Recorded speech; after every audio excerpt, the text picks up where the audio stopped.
আজ কি হয়েছে? জমজমাটি মনে হচ্ছে। হ্যাঁ হ্যাঁ চল। আজকে হয়েছে এই যে প্রথমে হয়েছে গরম গরম সাদা ভাত। আচ্ছা, হ্যাঁ। তারপরে এখানে হয়েছে আলু পনিরের ক্যাপসিকাম দিয়ে একটা তরকারি। ও বাহ, একটা তরকারি হয়েছে। তারপর তারপরে এখানে হয়েছে একটা বড়া ভাজা। আচ্ছা, এটা কালো কালো ডালের বড়া ভাজা। তারপর এখানে শসা আর লেবু তো স্যালাডে আছেই। আচ্ছা, হ্যাঁ। তারপর আর এখানে হয়েছে দেখ আমের আচার, এটা করেছি।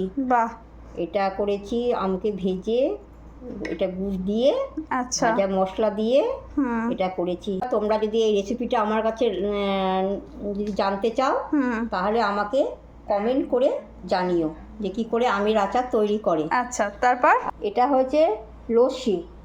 এটা গরমের জন্যে বানিয়েছি। এটা গরমে খেতে খুব ভালো লাগে। এটা ঘরেই বানিয়েছি আমরা। হ্যাঁ, তাহলে চলো, আজকে হয়েছে আমাদের মেনু। টাটা।